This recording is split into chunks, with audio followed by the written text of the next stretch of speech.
Hello there, it's Gabby here from Confidence After Cancer, and I hope this finds you well. Thank you so much for listening to my podcast. It really means a lot to me. This week's topic is quite a serious one, and it's all about stress.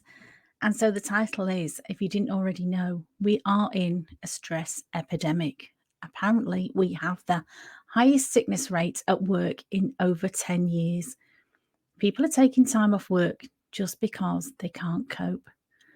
So, I'm going to talk to you today about if this resonates with you, if you are feeling like you are stressed, or if you're feeling like your stress levels are unmanageable. What can you do? Because I really believe that getting sick is a consequence of stress. Okay. And I know this because for many years I worked 12-hour days. I thought I was too busy and didn't have time to be sick. I was constantly tired, but I kept on going, as many of us do, because that's just how life is. That's what I thought at the time. That was my mindset until, somebody tapped me on the shoulder. The universe tapped me on the shoulder. I found a lump in my breast. And 4 weeks later, I was told, you have cancer. Now, after that panic, I saw that the way that I had been working just didn't work for me to be healthy. I saw that we can often push ourselves until we break down and change is forced upon us, often in the form of serious illness. Now, I've been healthy and clear of cancer now for 15 years, and I've kept my career, and I've also run a business as well. I have more energy now than I had all those years ago, and I know it's possible to recover your health and to enjoy your career and your life after illness. So what can we do if this is touching a nerve with you? First of all, I'd like to think about an analogy that somebody told me years ago, and it's really, I love this. I love this imagery. If you had a goldfish in a bowl, and the goldfish is swimming around in its little bowl, as they do, and you notice one day that that goldfish had a tumour, had a bit of a growth on it. And you also noticed that the water in the goldfish tank or the goldfish bowl was really murky and dirty. So what would you do? It's your favourite goldfish. You'd take it out. You'd want to get it healed. Take it out to the vet who's going to cut out that tumour, maybe give some drugs to stop the tumour growing again. But what you wouldn't do is pop that goldfish back into dirty water, would you? You'd clean it out. You'd make sure that maybe you get one of those filter things that has little bubbles in to put more oxygen into the water. After the goldfish has been ill, you wouldn't pop them straight back into that environment that made them sick in the first place. But that's something that we do. Some people, and there's no judgment here, you know me. We're all different. We've all got our own journey. We've all got our own path to tread. But for me, I knew that I didn't want to go back to my old goldfish bowl. I knew I had to make some changes. So the three things that I'm really going to talk about, first of all, is stress. Secondly, is people. And thirdly, is food, because these are the things that have had the most impact on my life. So first of all, stress. And I do believe there's good stress and there's bad stress. If there was no stress in the world, for me personally, I might not get out of bed in the morning. I might not have achieved the things that I've achieved in my life if there wasn't a certain amount of stress and a certain amount of working to a deadline. And that's great. I've talked before about fight or flight, how we need that sometimes, that rush of adrenaline of working to a deadline, or working hard to pass an exam or to give a presentation or whatever it is that maybe is challenging. I find public speaking challenging. It's not something that I've always enjoyed. It's something that I've worked on really hard to get better at over the years. But that for me at one point was really, really stressful, but it's something that I really wanted to do. And so, same with passing exams. I really wanted some of my qualifications, my coaching qualifications. But for me, passing the exams and the assessments were quite stressful, but that's a short period of time. And that's fine. If that period of stress in your life is for a fixed period of time and it's got a purpose, that's fine. We can all cope with that, with the ups and downs, as long as you go back to, after that stressful time, just a period of rejuvenation, relaxation, looking after yourself. But we don't, particularly in corporate life. I found you hit one deadline and then there's another deadline. And the management mantra of many places where I've worked has always been doing less with more, or doing more with less. I should say, I got that wrong. So it's doing more and more targets to be achieved, but with less resources, with less people. You know, if somebody in your team leaves, oh, it's sometimes a badge of honor for people to say, oh yeah, well, my team can step up, they can do more work with less people. Well, if you can do that, that's fine. But sometimes that layer upon layer of stress and extra responsibility and extra tasks to do and longer hours is not really helpful.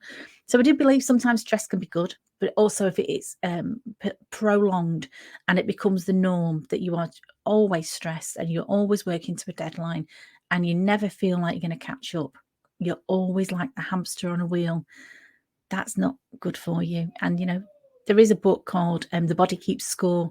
And I really believe that, you know, your body does keep score. If you don't treat it well, if you don't give it good nutrition, you don't get enough rest, you don't have enough enjoyment in your life. If life is all work and stress, then yeah, come on. Somehow, somewhere, you're going to feel that. And for me, it was on my cancer diagnosis. I kept getting that little whisper saying, oh, little niggles, you're not really enjoying life, or you're not really looking after yourself. But there was always something that I thought was more important than my own self-care.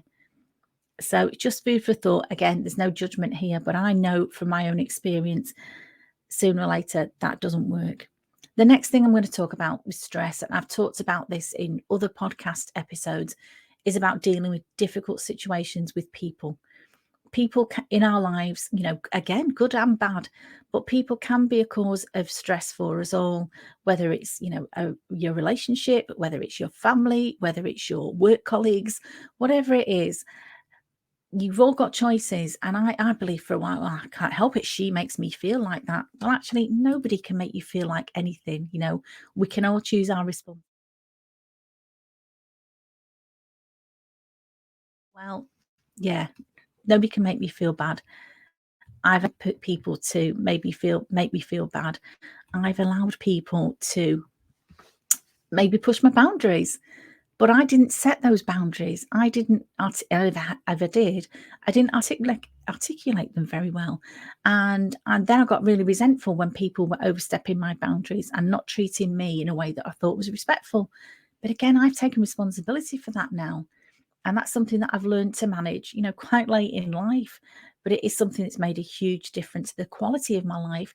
And also, it's allowed me to expand the relationships that support me, that love, the nurture that's around me. I want more of that in my life. So actually, you know, there's people that I don't deal with anymore. There's situations I don't deal with anymore because I want more love, understanding, and support from people around me. And that's a two-way street as well. I want to be able to give that back without constantly, for instance, being out with friends, enjoying a nice meal, but worried about my boss or worried about a task that I've got at work the next day or worrying about a conversation that I'm going to have with somebody. Don't want to do that anymore. Okay. There really is something about just living in the moment and getting rid of those negative people around you, either not dealing with them or if it's somebody you can't avoid, managing your own relationship, managing your own boundaries, setting those boundaries and being quite firm about what you will and what you won't accept. The third area that I come on is, and some people don't always make this connection between stress and food, but I really have. You know, I studied nutritional healing. I know that for me, my healing started again when I started to take responsibility for the types of food that I was eating, when I was eating, the quality of the food that I was eating. And it can be a minefield. I know it can be confusing. And I'm not here to say, you know, what's right and what's wrong for you. But there are some universal truths like don't eat processed food all the time and expect to be healthy. Yeah. Don't drink alcohol every day. Don't eat too much sugar every day and expect to be healthy. You know, somehow it will catch up with you.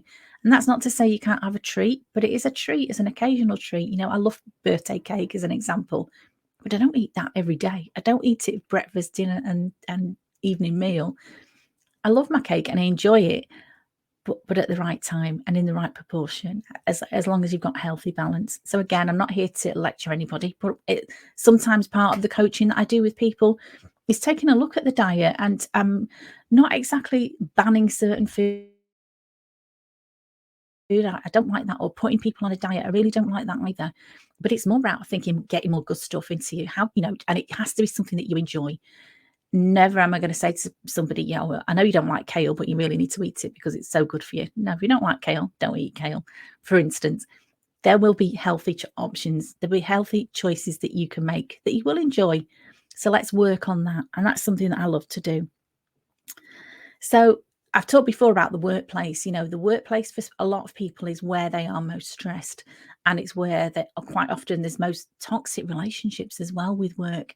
But it doesn't have to be like that. Work for me over the years has given me status. It's given me a sense of achievement. Had some great relationships at work. Some of my best friends are people that I've worked with in the past, and I've kept in contact with them for many, many years, some of them. And so what I want to say to you is it's all about balance. It's all about managing your health and taking responsibility for it. And that's what I love to do with my coaching clients. I know that I've been healthy now and clear of cancer now for 15 years, and I've balanced that with having a career and having a business as well. And I'd love to share how I have more energy now than I had all those years ago when I was running on empty. And I know that it's possible to recover your health and enjoy your career and your life or your business and your family again, your relationships after illness. It doesn't have to be the end of your story. But what I would say to you is if any of this resonates with you, and I'm not here to judge anybody, you know you better than anybody. And that's what I took quite a while really to get the confidence to think, yeah, well, I do know myself. I do know the things that are making me ill. You know the habits that you've had that are not serving you well. And those habits have probably undermined your health, haven't they? If you're honest with yourself.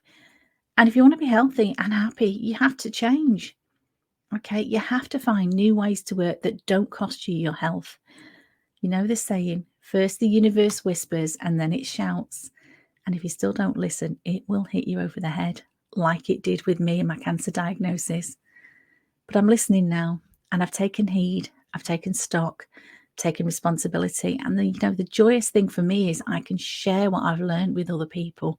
I can show them how they can have vibrant health. I can show them how they can put boundaries in place that will help them with relationships, whatever the issue is, because we're all different. And I'm not here with a set program of what people should and shouldn't do at all. When I work with a client, when I work with somebody, it's very much tailored to their circumstances and what's important for them and what their priorities are. So thank you so much for listening. I hope you've enjoyed my musings on stress and what you can do about them, because it's not inevitable. I'd said before, we have a stress epidemic, but it doesn't have to be that way for you. You have choices, okay? And if this strikes a chord with you, I'd love to hear from you, and let's talk. Let's identify how you can keep your health, your happiness, your career, your business without losing your health again. You don't have to sacrifice yourself, my love. You deserve to be happy. Thank you so much for listening. It means the world to me. Please get in touch if I can help you with anything. Take care. Stay safe. Stay sane. Bye-bye.